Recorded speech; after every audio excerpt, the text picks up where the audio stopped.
వరంగల్ జిల్లాలో ఎండలు మండిపోతున్నాయి. భానుడి భగభగలకు జనం అల్లాడిపోతున్నారు. మధ్యాహ్నం బయటకు రావాలి అంటేనే భయపడిపోతున్నారు. ఎండలకి తోడు వేడి గాలులు వీచడంతో వడదెబ్బ బారిన పడుతున్నారు. ఎండల తీవ్రతపై మరింత సమాచారం మా ప్రతినిధి నవీన్ అందిస్తారు.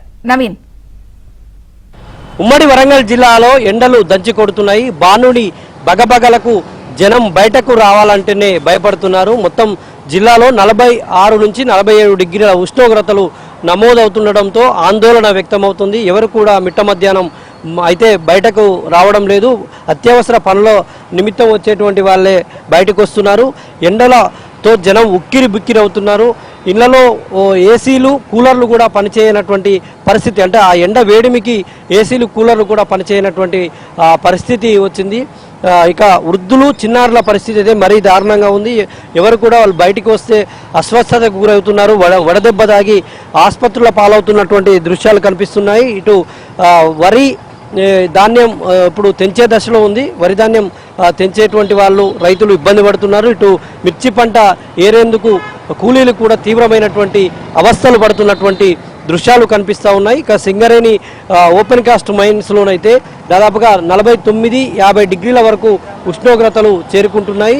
ఈ నేపథ్యంలో తీవ్రమైనటువంటి సింగరేణి కార్మికులు తీవ్రమైనటువంటి ఇబ్బందులు పడుతున్నారు. 50 డిగ్రీల సెంటిగ్రేడ్ ఉష్ణోగ్రతలు మైన్స్లో నమోదైతే వాళ్లకు అత్యవసరంగా సెలవులు ఇవ్వాల్సి ఉంటుంది యాజమాన్యం.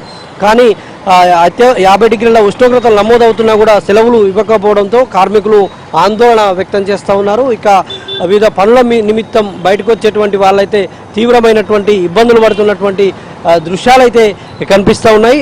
వైద్యులు ఈ ఎండలకు బయటకు రావద్దని సూచిస్తున్నారు. సరైనటువంటి జాగ్రత్తలు తీసుకొని బయటకు రావాలి.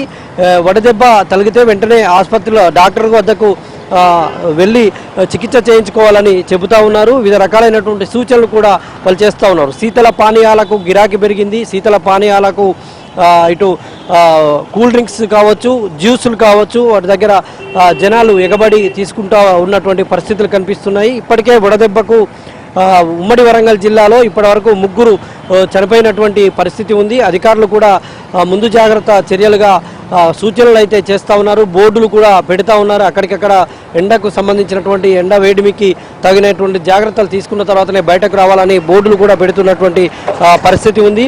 అయితే గతంలో ఎప్పుడు కూడా ఇంత 46-47 డిగ్రీల వరకు, అంటే మే చివరి నాటికి ఇట్లాంటి వేడి వస్తుంది. కానీ ముందుగానే ఏప్రిల్లోనే ఇట్లాంటి ఉష్ణోగ్రతలు పెరగడంతో జనమైతే తీవ్రమైనటువంటి ఇబ్బందులు పడుతున్నటువంటి పరిస్థితులు అయితే ఉమ్మడి వరంగల్ జిల్లాలో కనిపిస్తూ ఉన్నాయి. వీడియో జర్నలిస్ట్ జగదీష్తో నవీన్, ఏబిఎన్ ఆంధ్రజ్యోతి, వరంగల్.